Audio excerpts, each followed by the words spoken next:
शादी करके सुधर जाएगा। अपने बिस्तर पर आराम से अपने हाथ और पैरों को फैलाकर सोया हुआ राज नींद में बड़बड़ाता हुआ खुद से कुछ कहता है। देख माँ, तेरे लिए क्या लाया तेरा बेटा। तेरे लिए अपनी पहली तनख्वाह लाया है माँ। शर्मा क्यों रही हो माँ, रख लो। ये तुम्हारे ही विश्वास का तो फल है। ये सब तेरा ही तो है माँ। माँ। राज अपने आप में ये बातें कह रहा होता है कि तभी एक उड़ता हुआ चप्पल उसके मुंह पर आकर बजता है, जिससे उसकी नींद टूट जाती है। वो उठकर चारों ओर देखता है। दरवाजे पर खड़ी अपनी माँ का गुस्से से भरा चेहरा देखकर उसे कुछ समझ में नहीं आता। वो अपनी माँ से पूछता है, तुम इतनी सुबह मुझे उठाने क्यों आई हो माँ? मंदिर जाना है क्या? अरे कुंभकर्ण, अब तो होश में आ जा। सुबह के 11 बज रहे हैं। दिन भर बस गेंडे की तरह खाता है और सोता है। अब तो बच्चा नहीं रह गया, 26 साल का घोड़ा हो गया है। जरा तो शर्म कर ले। कल को तेरी बीवी आएगी, बच्चे होंगे, उनका खर्चा कैसे चलाएगा? सोचा है कभी? जब वो बच्चा तुझसे खाना मांगेगा तो क्या कहेगा उससे? कैसे पेट भरेगा उसका? क्या मम्मी, तुम भी ना सुबह सुबह बीवी बच्चों की बातें लेकर बैठ गई। कहाँ से आएगी बीवी? कहाँ से होगा बच्चा? जो लड़का फूटी कौड़ी नहीं कमाता उसके पीछे कौन अपनी बेटी देगा? चलो जाओ, अब मुझे ना 2 घंटे और सोने दो। लौट कर इस बारे में बातचीत करते हैं। कैसा नालायक है तू। किसी ने सही कहा है, पत्थर पर सर मारो तो अपना ही सर फूटेगा। गुस्से में मनीषा दरवाजा जोर से बंद कर हॉल में जाकर अपनी फ्रेंड को फोन करती है। अरे क्या कहूँ यार नम्रता, जिंदगी खराब हो गई है। वैसे माफ करना, तुझे सवेरे सवेरे फोन कर दिया। तू अपने घर के कामों में लगी होगी ना। पर ये राज ना खून पी लेता है, क्या करूं? कहीं तो आदमी जी हल्का करेगा ना। कोई बात नहीं मनीषा, बोल क्या हुआ? बड़ी टेंशन में लग रही है। सब ठीक तो है ना? कुछ हुआ है क्या? अरे होने को क्या पड़ी है, वही रोना। इसका नौकरी का एक दिन का भी उठाना नहीं चाहता अपने हाथ से। अब स्वयं नारायण आकर थोड़ी ना तिजोरी में नोटों की गड्डी रखकर चले जाएंगे। ये उठकर कोई काम करना ही नहीं चाहता। मैं तो बोल बोल कर हार गई। बस इतनी सी बात तो इतना परेशान हो रही है? अरे भाई, ये आजकल हर घर का किस्सा हो गया है। मेरा देवर भी ना बिल्कुल ऐसा ही निकम्मा नकारा था, पर जैसे ही उसकी शादी करवाई बिल्कुल लाइन पर आ गया। अरे पर इससे शादी करेगा कौन? और कल को मान लो कोई लड़की मिल भी गई तो कमाएगा कौन? कहाँ से घर चलेगा? तो मैंने कब कहा कि घर पर बैठने वाली लड़की लेकर आ? वर्किंग लड़की ला जो खुद जॉब करे, और उससे काम करता देखकर इससे भी शर्मा ही जाएगी और फिर दोनों काम करने लगेंगे। फिर क्या घर संभलना, खुद ही संभल जाएगा। अरे वाह, क्या बात कही है तूने नम्रता। ये तो मैंने सोचा ही नहीं था। तो इंतजार किसका? कर दे शादी, सुधर जाएगा। मनीषा को अपनी सहेली का आइडिया बड़ा अच्छा लगता है।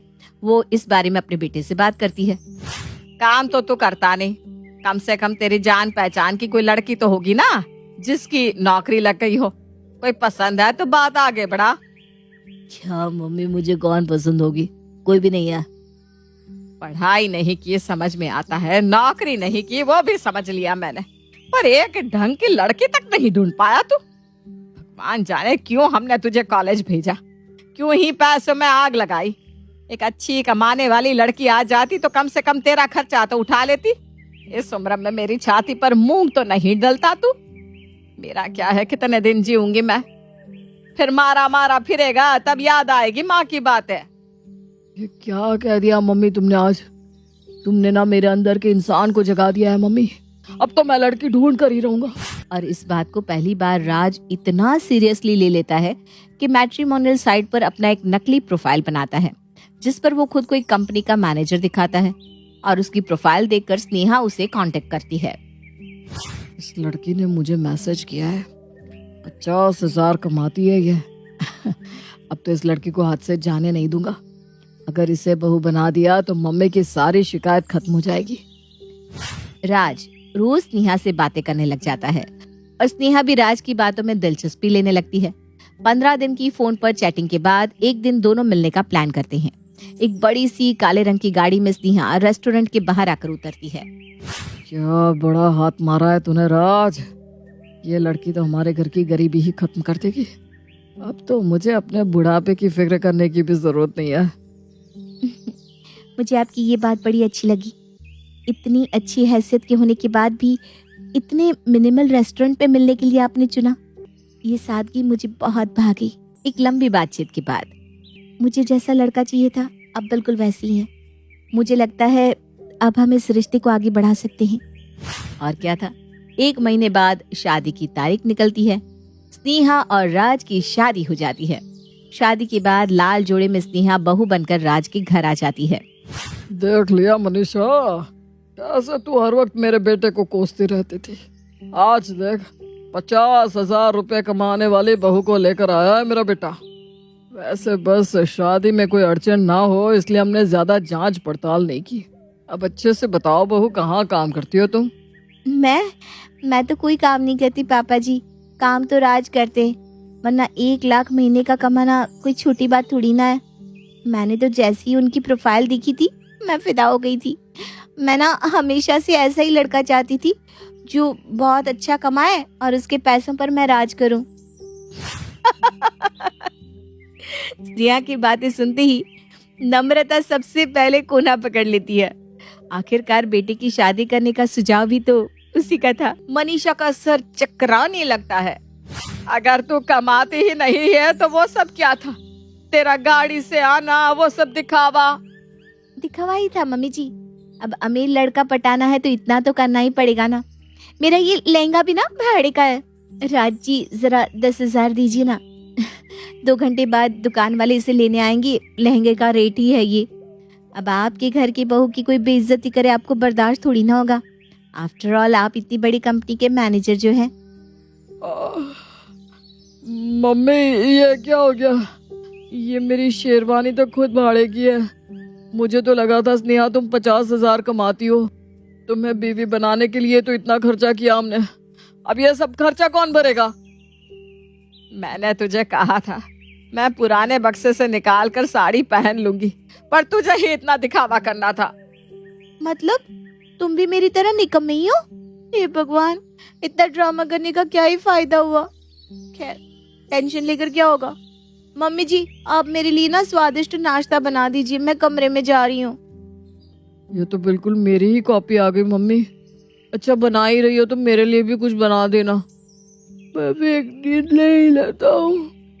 ये लड़का, अब तो मुझे कुछ करना ही पड़ेगा। शाम के वक्त दोनों मियाँ बीवी आराम से अंगड़ाइयाँ लेते हुए उठते हैं और पैर फैलाकर टीवी देखने लगते हैं। एक दिन तेरा पति इस टीवी के अंदर आएगा, देखना स्नेहा। और पिक्चर की हीरोइन आपकी बीवी होगी राज, देख लेना। करना धरना कुछ नहीं दोनों निकम्मों को। बात दुनिया भर की करवा लो इनसे। टीवी बंद करो।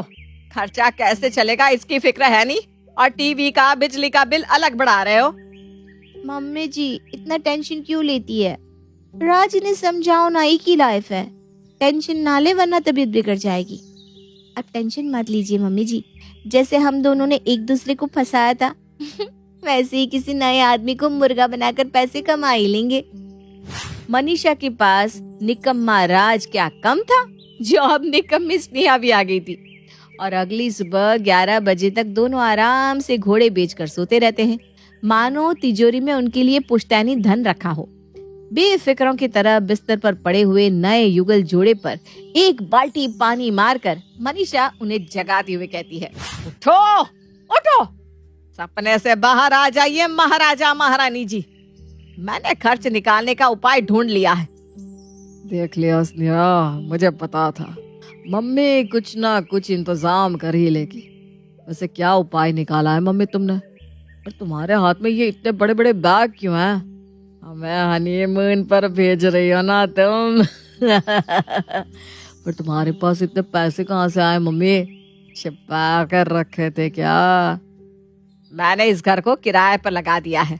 अपना अपना सामान पैक करो, हम कहीं और जाकर रहेंगे। और अपना अपना सामान बांधकर स्नेहा, राज, प्रेम और मनीषा घर से निकलने को तैयार हो जाते हैं। तभी राज कहता है, बेघर क्यों कर रही हो? कमा लूंगा ना मम्मी।